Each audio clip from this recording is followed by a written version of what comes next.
El rey David era un hombre muy sabio, era un hombre además de consagrado, de entregado a Dios, era muy sabio. Y resulta que, pues, a pesar de que en ese tiempo no tenía una preparación cultural o académica muy fuerte, porque recuerdan ustedes que a qué se dedicaba siendo joven cuando fue llamado o mejor dicho, cuando fue al campo de batalla contra Goliat. ¿Qué era él? Él era un pastor de ovejas, ¿sí?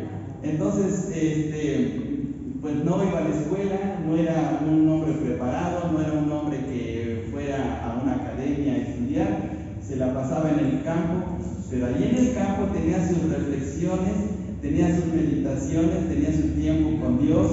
Ahí él ejercitaba su fe ante el Señor y por eso es que Dios lo escogió y le dio la sabiduría para poder componer estos 73 salmos que son tan especiales. ¿Cuál piensan ustedes que es el salmo más famoso del rey David? ¿Cuál piensan que es el salmo más famoso del rey David? El 23.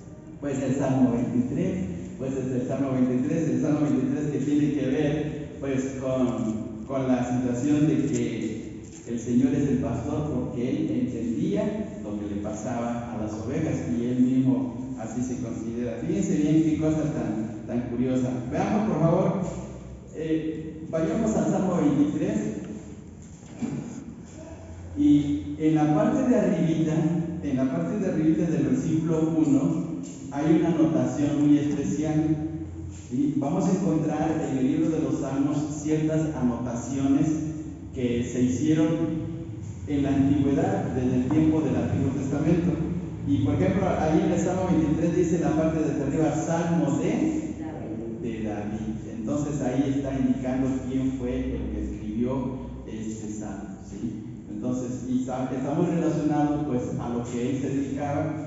Y así como David cuidaba sus ovejas, él pensaba que de la misma manera Dios lo cuidaba, pero aún mucho mejor de lo que él hacía. Bien, entonces, además de David, ¿quiénes escribieron? Asaf, 12 salmos, los hijos de Coré, 10 salmos, Salomón escribió 2 salmos, fíjense, el rey Salomón 2 salmos, Moisés escribió uno, que es el más antiguo, es el salmo más antiguo que aparece aquí en el libro de los salmos, ahorita vamos a ver cuál es ese salmo. Etán, que también era uno de los músicos de David. Hay anónimos que no se sabe quiénes fueron, hay 50 salmos anónimos. Y Emán, que también era un levita, un músico dedicado al servicio del templo. Bien, ahora les pido por favor que vayamos al Salmo 90. El Salmo 90. Y hermano Jesús, arriba del versículo 1 del Salmo 90, ¿qué dice en letras pequeñitas? A ver si lo puede leer. Dice, la eternidad de Dios y la transitoriedad del hombre. Ajá, sí, ¿qué más? Oración de Moisés, varón de Dios. Muy bien, entonces aquí está este salmo es de Moisés. ¿Dónde creen que lo escribió Moisés? Pues en el desierto, en el Sinaí, en un momento, en los 40 años de peregrinación de los israelitas en el desierto, ahí escribió este salmo. ¿Sí? No se sabe en qué momento lo hizo, pero él escribió aquí este salmo y aparece en este libro. Entonces, este es el salmo más antiguo, ¿sí? que aparece en la Biblia. Fíjense qué cosa tan tremenda, porque el libro de los salmos reúne enseñanzas muy tremendas, pues, como en el caso de Moisés y también de David, de Salomón, de estos hombres que escribieron estos salmos, que tuvieron una relación muy estrecha con Dios. ¿Sí? Entonces, cuando tenemos una comunión con Dios muy apegada a Él, entonces pues surge la adoración, surge la gratitud al Señor, porque vemos cuántas cosas tan maravillosas hace el Señor. Bien, ahora vamos a ver todavía. Los salmos son de diferentes clases, de diferentes tipos. Hay salmos penitenciales. ¿Qué significa penitenciales? Que tienen que ver con el arrepentimiento.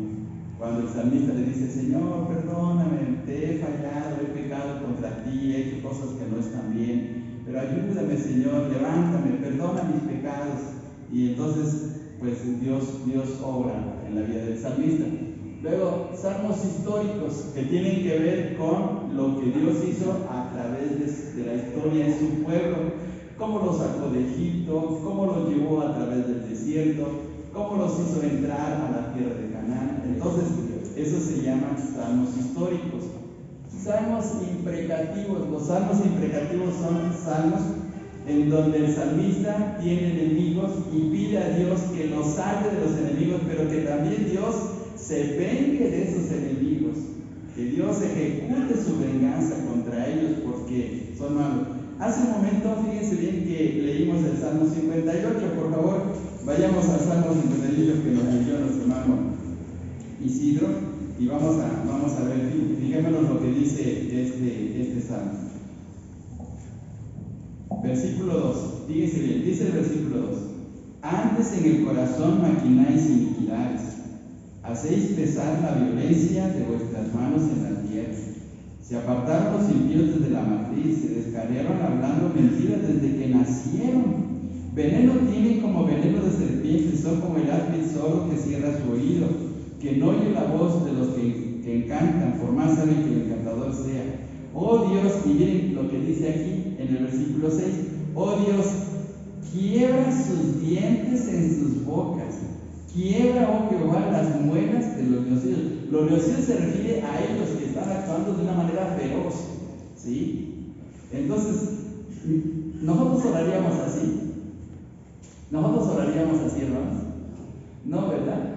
No oramos. Pero en ese tiempo se pedía venganza a Dios. O sea, Señor, véngame, Señor, encárgate de esa persona o de esa gente que me está haciendo daño. Entonces, los salmos imprecativos son salmos donde se pide que Dios haga justicia o que Dios haga venganza por alguna situación, ¿sí? Bien, salmos mesiánicos. ¿Qué son los salmos mesiánicos? Son los salmos que hablan acerca del Señor Jesús, de lo que tiene que ver con la obra que el Señor iba a hacer en el futuro. Por ejemplo, el Salmo 22:1. Hermano Isidro, por favor, léanos el versículo 1 del Salmo 22.